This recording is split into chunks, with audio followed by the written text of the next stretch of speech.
Hi friends, இன்னைக்கு நம்ம பார்க்க போறது ஐஸ்கிரீம் பத்தி தான். ஐஸ்கிரீம் பத்தி பார்க்கறதுக்கு முன்னாடி நீங்க தினசரி கடையில வாங்கி சாப்பிடக்கூடிய ஐஸ்கிரீம்ன்றது உண்மையாவே ஐஸ்கிரீம் தானா? இந்த கேள்விக்கு பதில் தெரிஞ்சுக்கணுமா? வாங்க டிலே பண்ணாம வீடியோக்குள்ள போகலாம். மில்க், அதாவது பாலை நல்லா பாயில் பண்ணி எடுத்துக்கிட்டு ஃபிளேவருக்காக சாக்லேட்டோ வெனிலாவோ ஸ்வீட்டுக்காக சுகரோ சேர்த்து மிக்சியில நல்லா பீட் பண்ணி அதை ஃப்ரீஸ் பண்ணி எடுத்து சாப்பிட்டீங்கன்னா அது பேர் தான் ஐஸ்கிரீம். ஆனா நம்ம கடையில ஐஸ்கிரீம்ன்ற பேர்ல வாங்கி சாப்பிடுற முக்காவாசி ஐஸ்கிரீமே கிடையாதுங்க.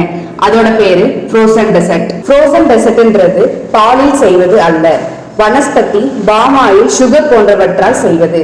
நீங்க கடையில வாங்கக்கூடியது ஐஸ்கிரீமா இருந்தா அதுல மேலேயே பெருசா ஐஸ்கிரீம் எழுதிருப்பாங்க.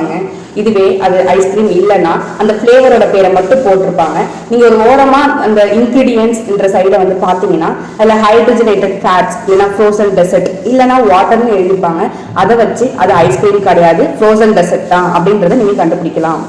என்னது, தினசரி ஒரு ஐஸ்கிரீம் எடுத்துக்கிட்டா டெய்லியும் ஆல்கஹால் குடிக்கிறதுக்கு சமமா? அட ஆமாங்க. நீங்க டெய்லி ஆல்கஹால் எடுத்துக்கிட்டீங்கன்னா அது எப்படி உங்க லிவரை பாதிக்குமோ அதே மாதிரி டெய்லியும் ஐஸ்கிரீம் சாப்பிட்டீங்கன்னா அதுல உள்ள அதிகப்படியான கொழுப்பு சத்தும் மாவு சத்தும் உங்க லிவரை பாதிச்சு நான் ஆல்கஹாலிக் ஃபேட்டி லிவர் என்ற டிசீஸை உண்டாக்குமாம்.